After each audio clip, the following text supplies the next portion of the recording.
Hello guys, कैसे हैं आप लोग। आज की वीडियो में हम लोग बात करेंगे व्यंजन संधि के बारे में। तो सबसे पहले हम ये जानते हैं कि व्यंजन संधि होती क्या है। इसके पहले मैंने आपको स्वर संधि का वीडियो बनाया। तो स्वर संधि में क्या था कि इसमें स्वर और दोनों स्वरों का मेल होता है।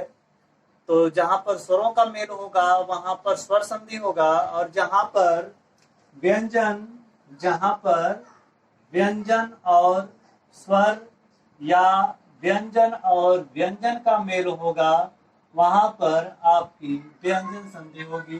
ठीक, तो हम बात करते हैं। और देखिए, एक बात और ध्यान रखिएगा कि संस्कृत में जो व्यंजन संधि होते हैं इसके कुछ सूत्र होते हैं, उसके अनुसार संधि विच्छेद होते हैं। लेकिन हमारे हिंदी में कुछ नियम बनाए गए हैं, उस नियम के अनुसार ही एग्जाम में क्वेश्चन पूछे जाते हैं। तो आइए हम बात करते हैं पहले नियम की। पहला नियम क्या कहता है? पहला नियम ये कहता है कि यदि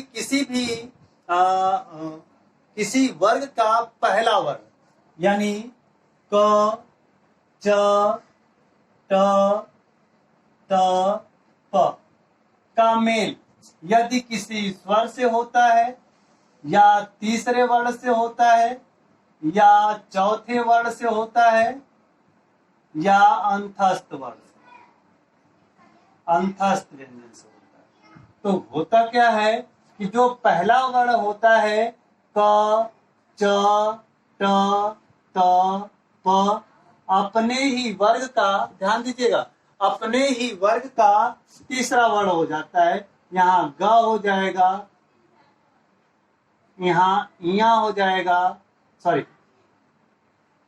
ज हो जाएगा, ड हो जाएगा, द हो जाएगा और ब हो जाएगा। एक बात और आप ध्यान रखिएगा कि यहाँ पर जो मूल शब्द में आपको ये मिलेगा, मूल शब्द में आपको ये चीज मिलेगी। जब संधि विच्छेद करना है आपको, तो इसी का इसमें आप परिवर्तन कर देंगे। आइए एग्जाम्पल देखते हैं। एग्जाम्पल देखते हैं, देखिएगा शब्द दिया हुआ है। अगर एक शब्द दे दिया आपके यहाँ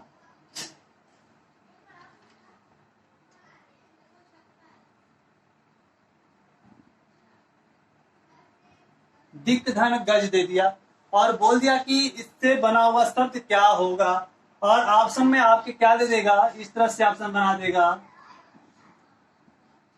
इस तरह से बनाएगा, इस तरह से बनाएगा, दोनों देगा, दोनों में से कोई नहीं देगा, ऐसे ऑप्शन बना सकता है। तो आइए देखते हैं। देखिएगा यहाँ पे क दिया हुआ है, यहाँ पर क दिया हुआ है, यहाँ पे क के बाद कौन सा वर्ण है? ये क, ख, ग, तीसरा वर्ण है, तीसरा वर्ण ये है। जब क के बाद कोई तीसरा वर्ण आता है तो यह क अपने ही वर्ग का कौन सा वर्ण होगा? तीसरा वर्ण होगा। तो शब्द क्या बनेगा? शब्द इसका बनेगा दिग्गज। ठीक, और इसका संधि विच्छेद क्या होगा? दिक् धन गज। और इसके बाद हम बात करते हैं, ऑप्शन दे, क्वेश्चन दे दिया,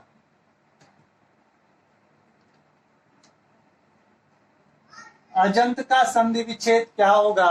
तो करना आपको कुछ नहीं, जहां पर तीसरा वर्ण दिखाई दे रहा है उसी को उसी वर्ग का पहला वर्ण बना दीजिए, बाकी जो बचता है उसको लेकर के आप अलग हो जाओ। यहाँ पर देखिए, यहाँ पर क्या हो गया? अच हो गया। जब पर अ की मात्रा है तो यहाँ पर क्या हो गया? अंत हो गया। इसी तरह से देता है अब्ज। अब्ज का संधि विच्छेद अगर हम देखें तो क्या होगा? ज को अलग कर दीजिए, तीसरा वर्ण है, इसे आप क्या बना दीजिए? पहला वर्ण बना दीजिए। अप धन ज हो गया। अब देखिएगा अगला एग्जांपल देखिएगा, दिया हुआ है भगवद भजन। इसका आपको संधि विच्छेद बनाना है।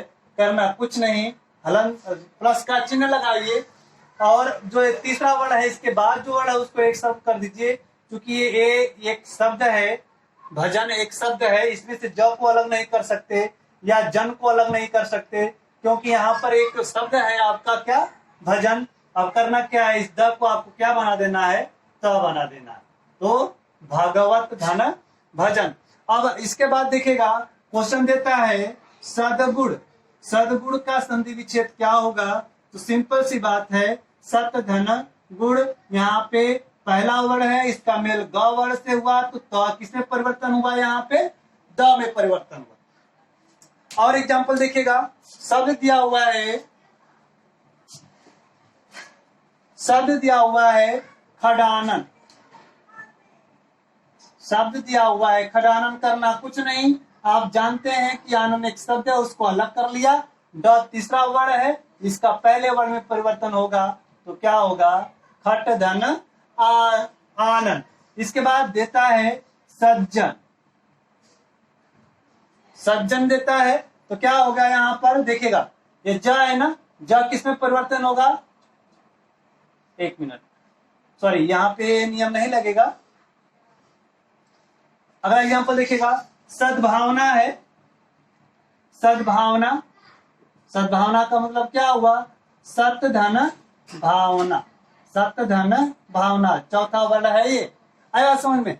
अब इसके बाद देखिएगा एग्जाम्पल दिया हुआ है सुबंत, एग्जाम्पल दिया हुआ है सुबंत, इसमें से सुबंत अंत एक शब्द मिल गया, क्या अंत, ये ब तीसरा वर्ण है, इसको आप बना दो क्या, पहला वर्ण बना दो,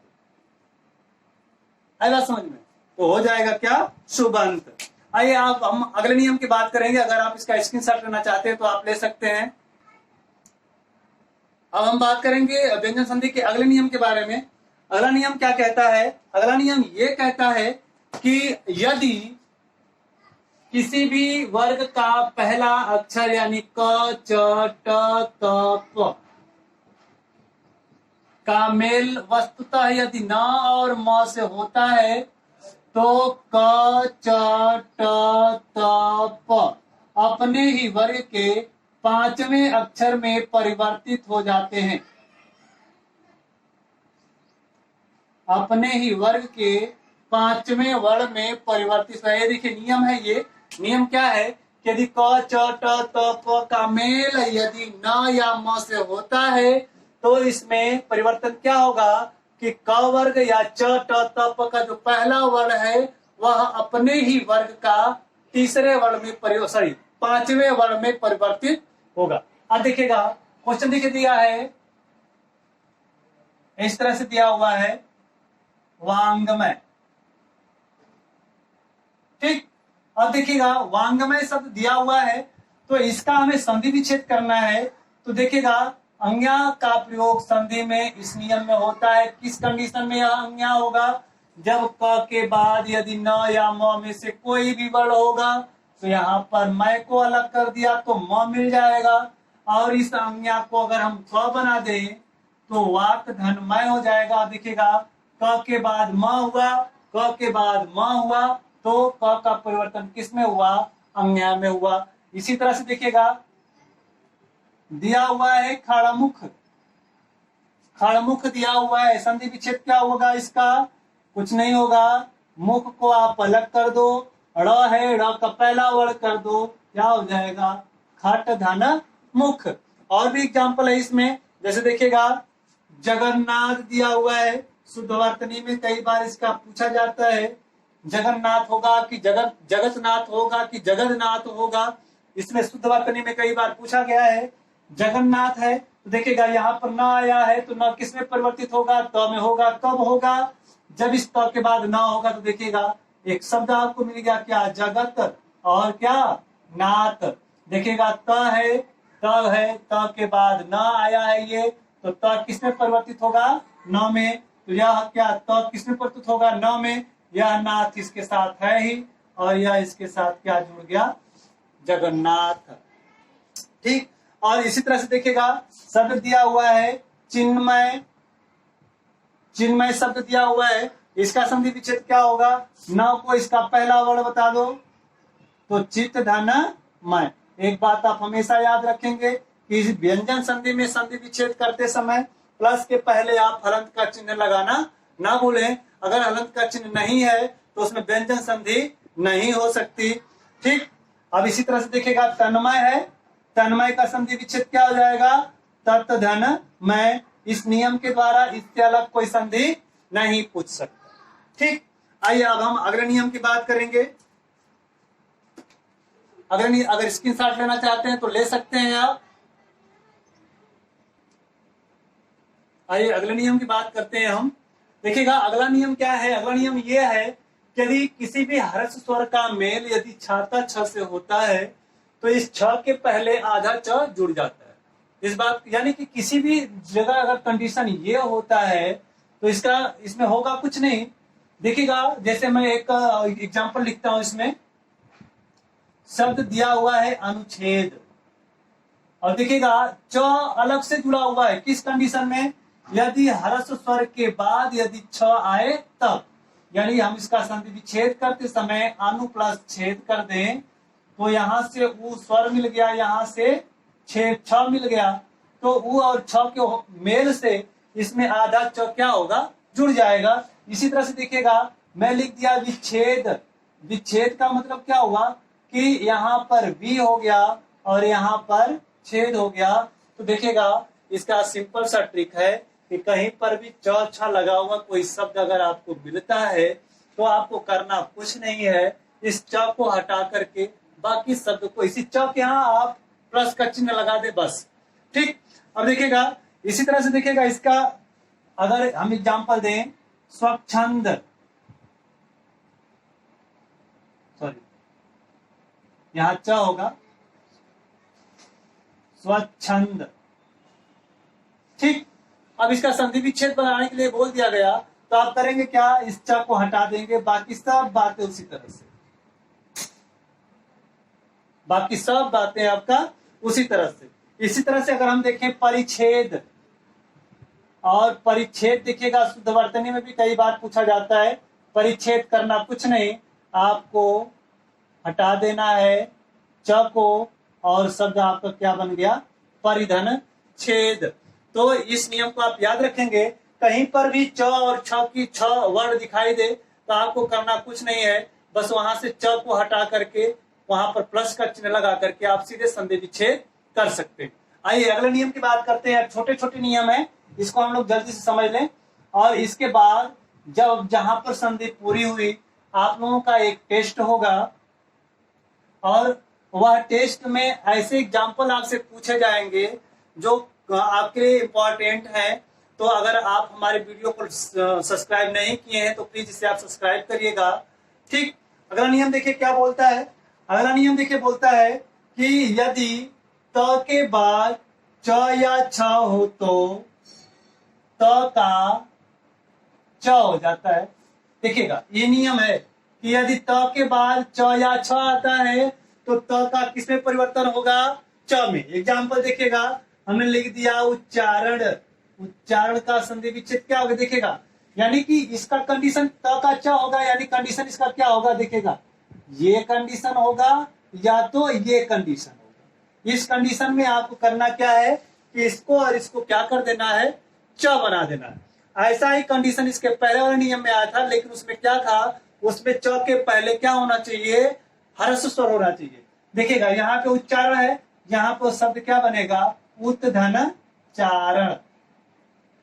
हमने लिख दिया जगत धन छाया। जगत धन छाया। देखिएगा, त के बाद छ आया, त के बाद छ आया, तो त का किसमें परिवर्तन हुआ? च में। तो शब्द क्या बनेगा? जगत छाया। जगत छाया। ठीक। बस इसी नियम को आप याद रखिएगा, और ये 2-3 एग्जाम्पल आप याद रखिएगा। इससे संबंधित कोई भी शब्द अगर आता है तो आप ऑटोमेटिक इसका संधि विच्छेद कर लेंगे। है बात समझ में? इसके बाद अगला नियम देखिएगा क्या है। अगला नियम ये कहता है कि यदि त के बाद ज या झ आता है। अगला नियम देखिएगा, यदि त के बाद ज या झ आता है तो त का ज हो जाता है। ठीक। एग्जाम्पल देखिएगा, हमने लिख दिया सत धन जन। अब क्या होगा भाई? इसके मेल से कौन सा शब्द बनेगा? क्या बनेगा? त के बाद ज आया तो त किसमें परिवर्तन हुआ? ज में। तो शब्द बना आपका सज्जन। आई बात समझ में? अब इसी तरह से एग्जाम्पल देखिएगा, शब्द देता है जगत जननी, या ऐसे देगा जगत जननी। इसका संधि विच्छेद क्या होगा? करना कुछ नहीं, यानी इसका कंडीशन ये बनेगा भाई। इसका कंडीशन क्या बनेगा? ये बनेगा, ये बनेगा, या तो ये बनेगा। ऐसे कंडीशन में, ऐसे शब्दों के बीच में आप क्या करें? इस ज को आप क्या बना दें? ट बना दें। संधि विच्छेद हो जाएगा। जैसे जगत जननी है तो क्या बनेगा, जगत धन जननी। ठीक, अब इसी तरह से देखिएगा, हमने लिख दिया उज्ज्वल, तो सीधे सीधे आप क्या बना देंगे, उत धन ज्वल।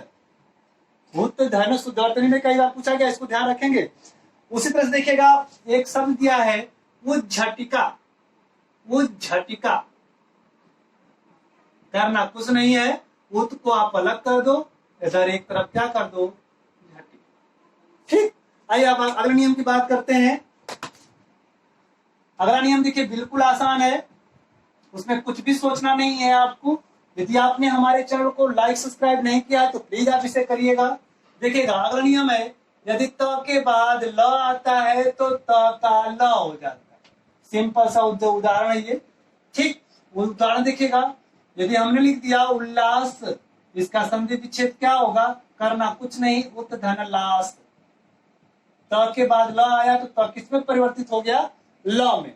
ठीक, इसी तरह से उल्लाला शब्द है तो क्या हो जाएगा, उत धन लाला। ठीक, और भी इसमें एग्जाम्पल है, जैसे देखिएगा उल्लेख शब्द मैंने लिख दिया, उल्लेख तो क्या हो जाएगा, उत धन लेख। जहां पर भी आपको डबल ल दिखाई देता है वहां पर पहले वाले आधे ल को आपको किसे परिवर्तन करना है, त में परिवर्तन करना है, उत धन लेख। ठीक, आइए अब हम अगले नियम के बारे में बात करेंगे। अगला नियम देखिएगा, अगला नियम क्या है कि यदि त के बाद ह आता है तो त का द और ह का ध बन जाता है।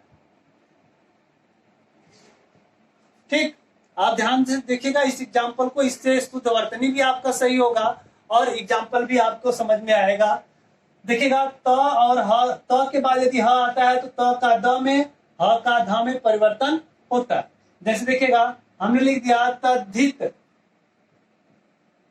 तो करना कुछ नहीं, द किसका होता है, तत् हो गया, ध का क्या होगा, ह होगा, हित हो गया। हमने लिख दिया उद्धार, क्या हो गया, उत हो गया, हार हो गया, परिवर्तन देख लो, त के बाद ह आया है, त के बाद ह, तो त किसमें परिवर्तन हुआ, द में, ह किसमें परिवर्तन हुआ, ध में। ठीक, और शेष जो संधि बच रही है उसको हम नेक्स्ट वीडियो में देंगे। ठीक, आप मेरे चैनल को सब्सक्राइब अगर आप नहीं किया है तो प्लीज आप इसे सब्सक्राइब कर दें, इसे लाइक शेयर करना ना भूलें।